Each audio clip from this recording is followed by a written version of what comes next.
Hello मेरे नौनिहालों, Aryan publications में आप सभी का मैं स्वागत करती हूँ। आइए इस प्रश्न का हल समझते हैं बच्चों। देखिए प्रश्न क्या है। पादपों में परिवहन का वर्णन कीजिए तथा इनके महत्व को लिखिए। तो इस प्रश्न का हल समझते हैं बच्चे। पादपों में परिवहन, पादपों के लिए आवश्यक नाइट्रोजन, फास्फोरस तथा दूसरे खनिज लवणों के लिए मृदा निकटतम तथा प्रचुरतम स्रोत है। इसलिए इन पदार्थों का अवशोषण जड़ों द्वारा मृदा के संपर्क में किया जाता है।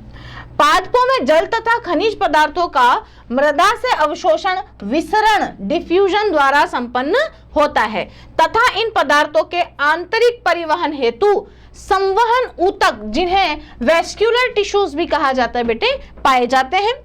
ये संवहन ऊतक जल तथा खनिज लवणों के साथ ही खाद्य पदार्थों का परिवहन भी करते हैं।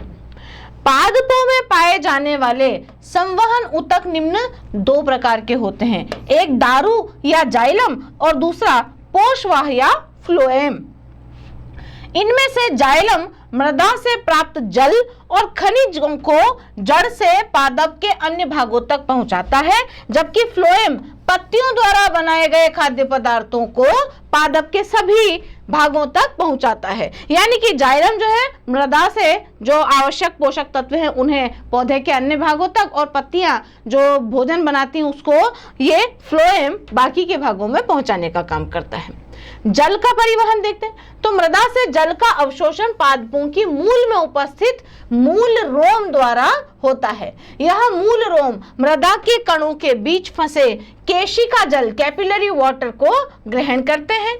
मूल रोमों के कोशिका द्रव्य की सांद्रता अर्थात कोशिका द्रव्य का परासरण दाब या ऑस्मोटिक प्रेशर मृदा के जल के परासरण दाब से अधिक होता है। अतः जल इस उच्च दाब के कारण अर्धपारगम्य प्लाज्मा झिल्ली में से होकर अंतः शोषण द्वारा मूल रोम कोशिका में प्रवेश कर जाता है।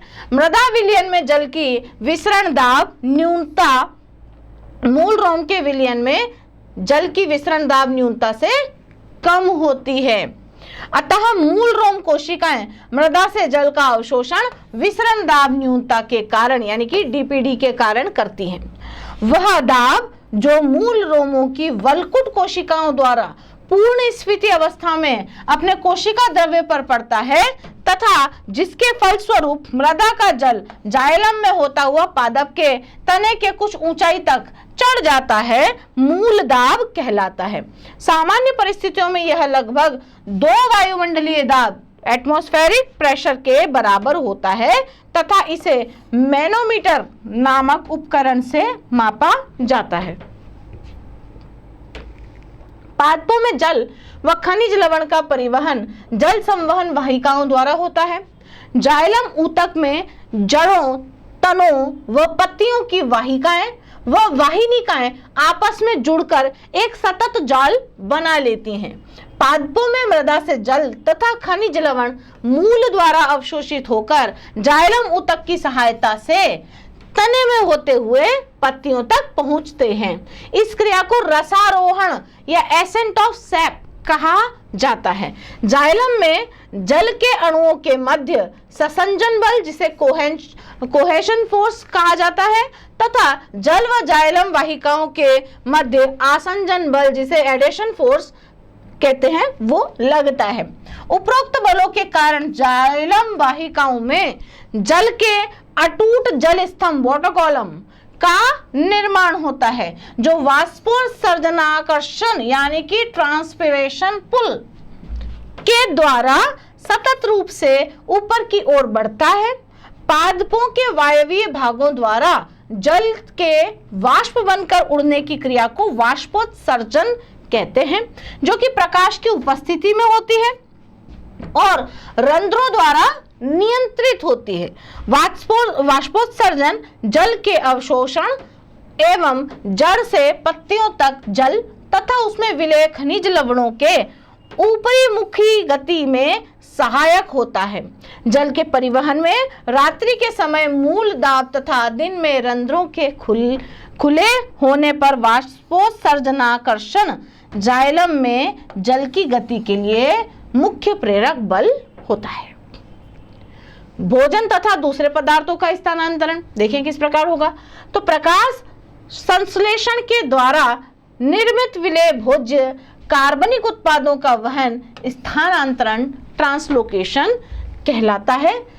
इन संश्लेषित खाद्य पदार्थों का स्थानांतरण पत्तियों से तरल अवस्था में मूल या जड़ की ओर होता है। इसके अतिरिक्त मज्जा रश्मियों पिथ रेज द्वारा कुछ खाद्य पदार्थों पावी दिशा में भी वितरित कर दिया जाता है। इन खाद्य पदार्थों जैसे शर्करा का स्थानांतरण फ्लोएम की मुख्यतया चालनी ललिकाओं सीव्स ट्यूब्स तथा सहकोशिकाओं कंपेनियन सेल्स के माध्यम से होता है। फ्लोएम एमिनो अम्ल तथा अन्य पदार्थों का भी परिवहन करता है।